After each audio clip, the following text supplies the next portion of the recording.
Vous informer, c'est notre devoir, c'est aussi votre droit, chers téléspectateurs de la télévision diocésaine Nguizani. Salutations fraternelles et surtout bienvenue dans ce journal, dont voici les principales articulations.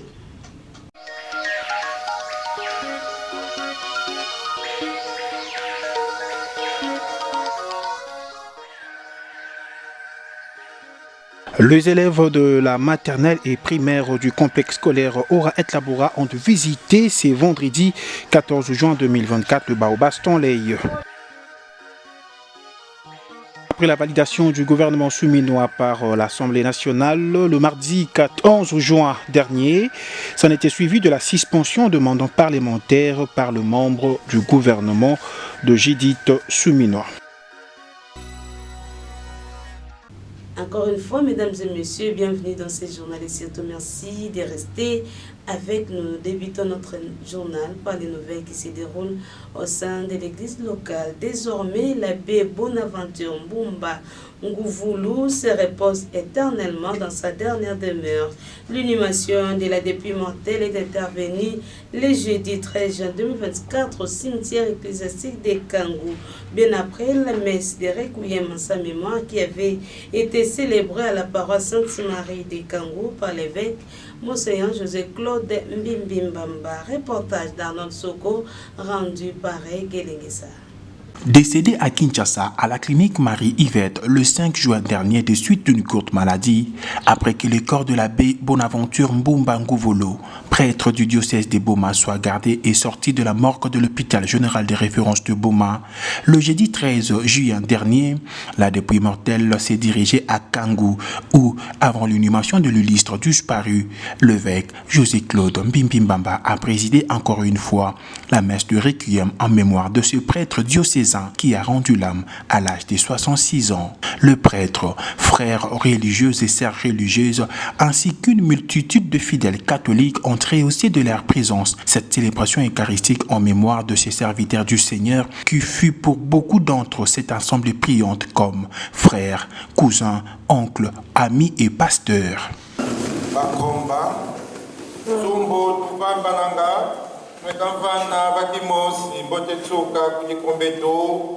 Monsieur l'abbé Bonaventure Mbumba Ngouvoulou, nous y tous les sorts, aïe, vous montrez ça, nous allons tout dire.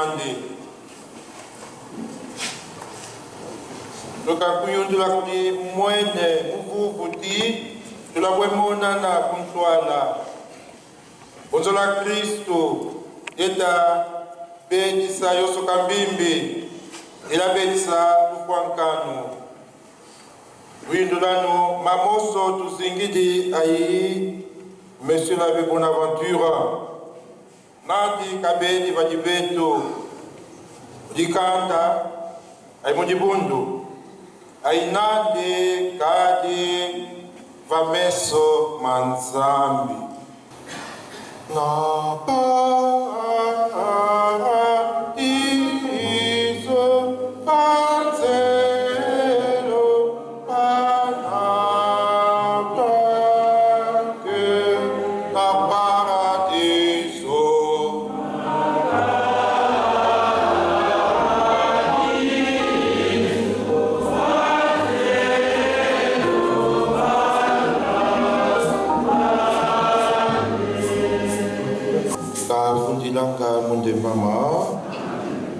À la fin de cette célébration eucharistique, toute l'assemblée priante en procession s'est dirigée jusqu'au cimetière ecclésiastique de Kangou, où il y a eu la cérémonie des absoutes avant que le corps du défunt abbé Bonaventure Mbumba Ngouvoulou soit remis sur terre.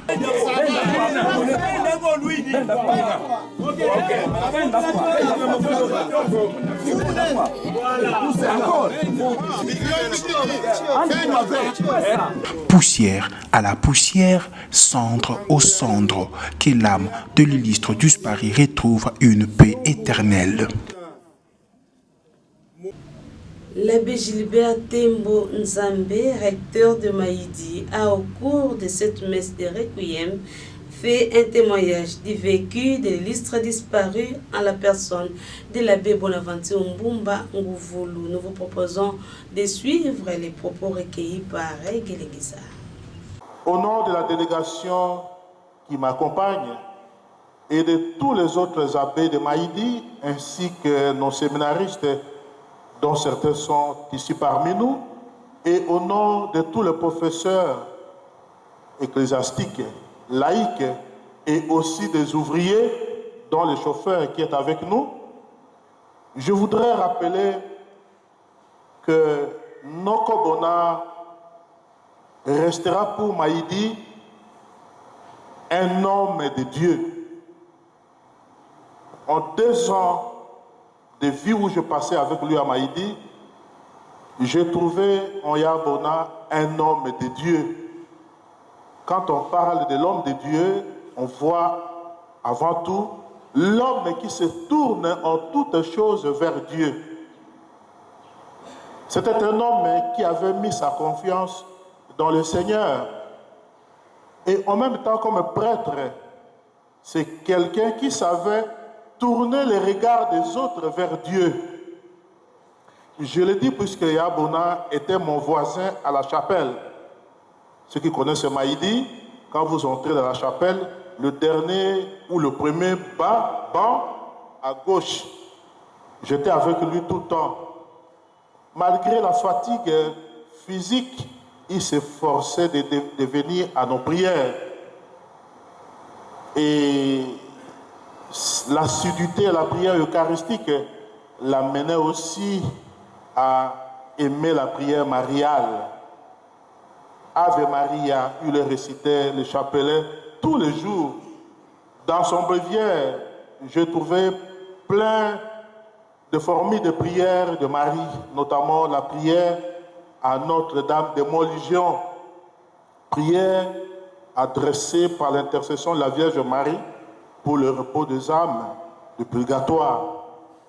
L'homme de prière, l'homme de Dieu, l'homme aussi qui savait aider les autres à se tourner vers le Seigneur. Yabona restera aussi pour nous une personne au grand cœur. Quand vous voyez la dépouille mortelle, vous pouvez vous imaginer qu'il était un homme assez généreusement servi par la nature. Mais en même temps, il avait un grand cœur au sens noble du terme. Église toujours, mesdames et messieurs, retenez qu'un triduum de prière est organisé pour les fidèles catholiques de la paroisse Saint-Charles-Luanga Boma-Kabondo qui se prépare pour le lancement de 50e existence de la dite paroisse. Au micro de nos reporters, les curés de cette communauté chrétienne, l'abbé Edmond Ngangambuta, parle de ces grands événements de sa paroisse. Nous venons de commencer, nous avons un triduum, nous venons de commencer aujourd'hui. Pourquoi? Parce que le dimanche, Monseigneur Cyprien Mbouka, évêque émérite, viendra ici chez nous à Saint-Charles-Luanga Kabondo pour le lancement du jubilé. Jubilé d'or. La paroisse Saint-Charles-Luanga de Kabondo a été créée de façon autonome comme paroisse en 75 commence. C'est vrai qu'elle existe depuis 65 comme CV au quartier ecclésial de la paroisse Christ et Roi. Mais en 75, Saint-Charles-Luanga ici a été séparé pour devenir une paroisse autonome. Et l'année prochaine, en 2025, la paroisse Saint-Charles-Luanga va totaliser 50 ans. Et comme il est de pratique dans notre paroisse, dans notre diocèse, on lance le jubilé une année avant. Et donc c'est une marche en fait jusqu'à l'année prochaine, certainement au mois de juin, ou à la date que l'autorité pourra proposer pour la célébration du jubilé. Voilà pourquoi, pour entrer justement dans ce grand événement qui est le lancement du dimanche, nous sommes en train de faire une préparation spirituelle. C'est là en fait la pointe. C'est une préparation spirituelle parce que c'est vrai que matériellement, nous nous préparons, il y a des travaux qui s'effectuent là, mais on a pensé aussi faire une préparation spirituelle. Et par rapport à ça, nous avons 3 jours. Aujourd'hui, mardi, nous sommes là depuis 16h, on va terminer autour de 18h, et c'est toutes les couches de la paroisse. c'est-à-dire chorale, MAC et les autres fidèles qui ne sont pas membres d'une structure quelconque. Ceux qui sont seulement chrétiens du dimanche ou qui viennent prier sans être membres d'une chorale ou des MAC. En tout cas, toute la paroisse est là. Bon, c'est vrai que c'est un jour ouvrable. Il y a des retardataires. Pendant que nous sommes en train de parler, il y a des gens qui entrent. Donc voilà un peu ce qui fait l'objet de ces triduum. Nous avons 3 jours de prière. C'est une préparation, comme je vais dire, préparation spirituelle pour le lancement qui intervient ce dimanche 16. Donc, voilà pourquoi nous profitons, comme on dit, le gazon faisant des bons larrons, nous lançons un vibrant message à tous les fidèles de la paroisse Saint-Charles-Luanga. J'aimerais dire Sanki Congo, Christ nous tout à Saint-Charles-Luanga. Il n'a pas vendu Tubila, il y a même Bandabu Biaï. Il y a un Bisambo, choriste, Batomangumba. Là, il y a un choral Tomangumba, Baptiste nous sur Bandabu Biaï, il y a Bisambo. Il y a un tabet, il y a un Lumingo, il y a un Tatambutanganga, Sipiambuka, qui est à côté Sabeto, Sabeto Madatambo, la Timvola qui est à Nebetika Kembela Bamvula Makumi Tanu, Banda Paroisse Saint-Charles-Luanga Yayi, Kena Kuzi. Et que les Kulumbu Mos, c'est au période de Mosianen, de Bandabu Biayi, tu as Kouen de Kota, Kouba Mikel, les gars qui avaient Samona Koudia Kounwa, mais Kouba m'appelle Samona Kosambi. C'était là l'essentiel de l'actualité qui se déroule au sein de l'église locale. Tout à fait autre chose. Après la lecture de l'ordonnance présidentielle lue sur les antennes de la radio-télévision nationale congolaise, RDC investissant Grace Bilolo comme gouverneur élu de la province du Congo central, Regelengesa s'est entretenu avec Maître Raël Outete, proche et communicateur du gouverneur Grace Bilolo. Après cette nouvelle, suivez. Nous avons combattu pour qu'il y ait changement au Congo central. Et les changements ici, ce n'est pas les discours, ce n'est pas quoi que ce soit. Les changements ici que la population devait attendre, c'est le travail. Donc le gouverneur Grace Bilolo vient pour le travail et non pas pour les discours. Donc la population devait l'attendre à ce niveau-là. La démarche de Guy Bandou, comme tout autre candidat malheureux, est une démarche qui est prévue par la loi. Contester une élection, c'est un droit aussi pour un candidat, et je pense qu'il était dans ses droits de contester, mais pas au point d'aller jusqu'à ce que nous avons vécu, une récalcitrance très dure qui a voulu même saper l'image de la cohésion provinciale qui caractérise la province du Congo central. Le chef de l'État étant le magistrat suprême a tranché, et donc quand le chef de l'État a tranché par cette ordonnance investissant le gouverneur de province, notamment Grace Bilolo et son vice-gouverneur Prosper Tambidila, il n'y a plus lieu de faire débat là-dessus, étant donné que le chef de l'État est au-dessus de la mêlée.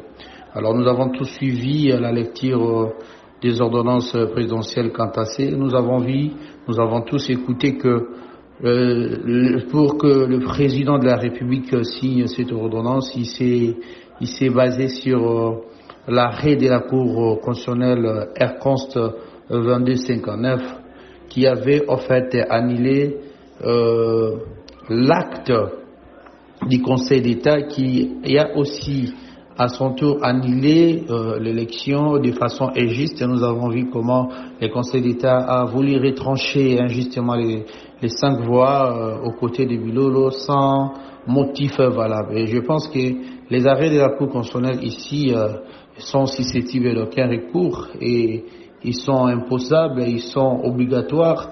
Et donc, de par ces caractères, je pense que la Cour constitutionnelle, quand elle se prononce sur un sujet du genre, il n'y a plus de débat. Et donc, je pense que le Conseil d'État a rendu un arrêt qui était inconstitutionnel et la Cour constitutionnelle est venue corriger cette erreur et la justice a été établie.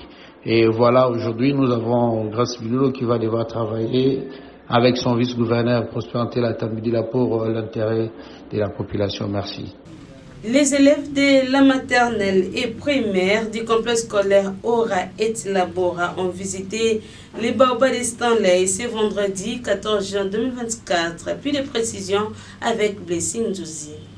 C'est dans le cadre du tourisme que les élèves du complexe scolaire Ora et Labora, précisément ceux de la maternelle et primaire, se sont rendus au baobab Stanley ce vendredi 14 juin 2024, géré par l'Office national du tourisme ONT en sigle, situé au centre-ville de Boma. Accompagnés de leurs encadreurs, sous une ambiance chaleureuse, les élèves de la 4e, 5e et 6e année primaire de cette école se sont dirigés dans une salle où ils ont reçu des explications historiques de l'explorateur Henri Morton Stanley qui a passé nuit dans cette baobab qui est devenu un lieu touristique. Tito Ndangui, chef d'antenne d'ONT Boma, a expliqué le détail de cette histoire qui s'est déroulée dans la ville de Boma pour donner l'image claire de cet événement à ses écoliers. Janvier 1941 au pays de Galles.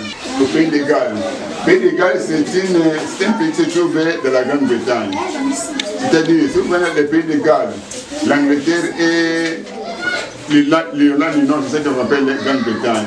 Si vous n'annexez pas l'Écosse, c'est ce qu'on appelle les Royaumes-Unis. Alors, lui, il fait un Gallois. C'est-à-dire qu'il est né au pays de Galles. Il est né le 28 janvier 1941. Et lorsque John avait grandi, John était parti en Amérique.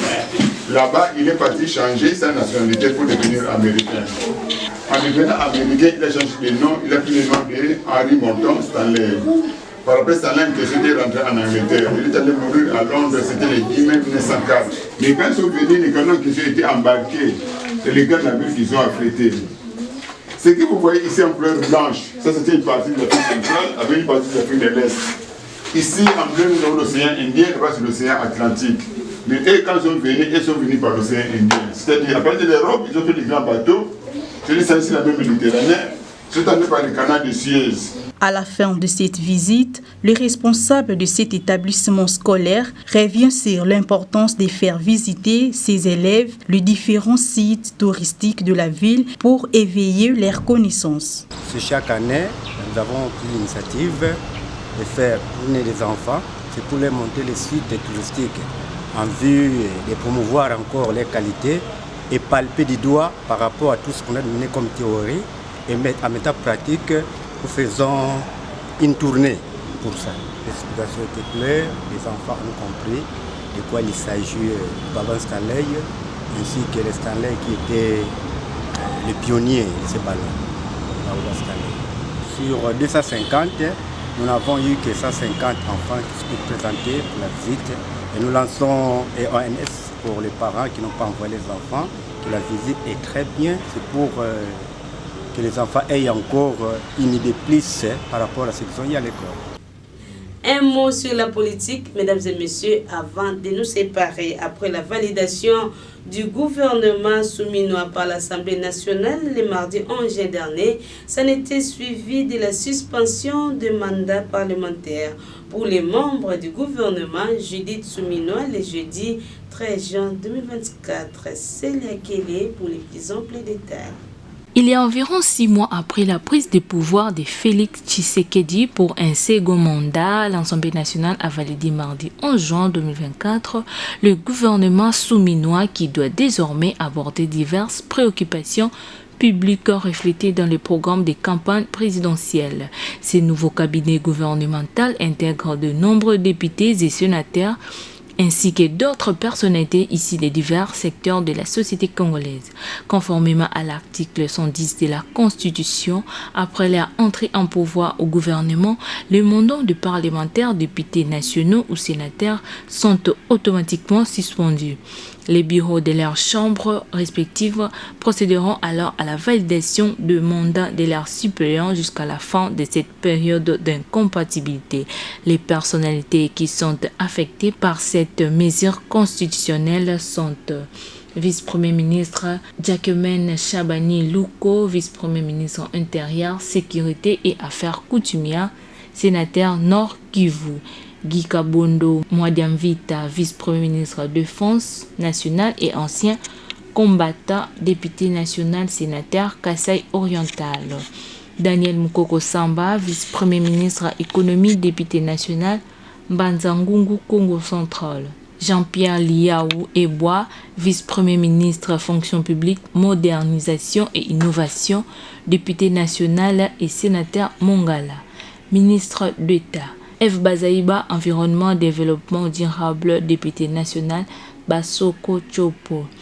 Alexis Gizaro, infrastructure et travaux publics, député national Ouvira Nord Kivu. Constant Moutamba, justice, député national Ubao Lomami. Aimé Bonji Sangara, Bidjeu, député national Walungu Sud Kivu. Akasia Badibola Mbongo, affaires foncières, député national Lukunga Kishasa. Moindo Nzangi, développement rural, député national Goma Nord Kivu.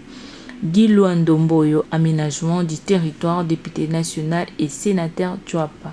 Ministre Aimé Molendo Sakombi, hydrocarbures, député national et sénateur Mongala. Crispin Badou, urbanisme et habitat, député national Tchela Congo central. Jean-Lucien Boussa, portefeuille, député national et sénateur Sud Ubangi. Nathalie Aziza Mounana, affaires sociales et solidarité, député national Kipushi Okatanga. Julien Paloukou, commerce extérieur, député national Lubero Nord Kivu. Patrick Mouyaya Katebwe, communication et médias, député national Funa Kishasa. Marco Ekila, formation professionnelle, député national Bassankoussou, Équateur.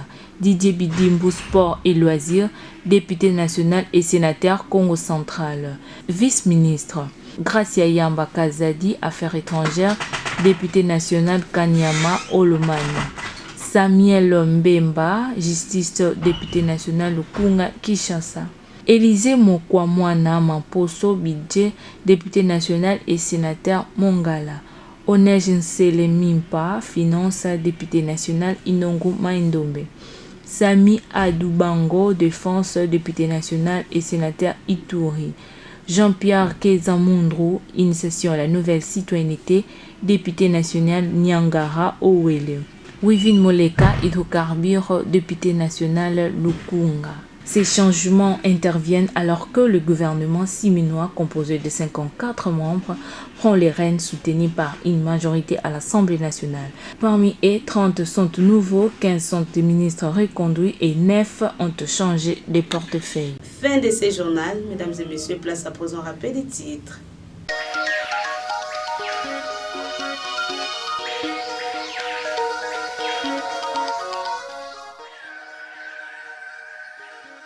Les élèves de la maternelle et primaire du complexe scolaire Ora et Laboura ont visité ce vendredi 14 juin 2024 le Baobas Stanley. Après la validation du gouvernement souminois par l'Assemblée nationale, le mardi 11 juin dernier, ça a été suivi de la suspension de mandat parlementaire par le membre du gouvernement de Judith Souminois. Voilà, mesdames et messieurs, c'est par ici que nous tirons complètement les rideaux de ce journal. Un journal de Reguelingue Sakiakouni, la réalisation et la production de Dampemba et Krapengumba. Vous, mesdames et messieurs, merci de l'avoir suivi. Surtout, bon début du week-end à toutes et à tous. Suivez également ce journal sur YouTube en tapant RTDN Boma. Partagez et abonnez-vous. N'oubliez pas d'activer la cloche des notifications. La RTDN dans vos poches. La RTDN entre vos mains, la RTDN à l'heure du numérique. RTDN, chaîne de l'excellence.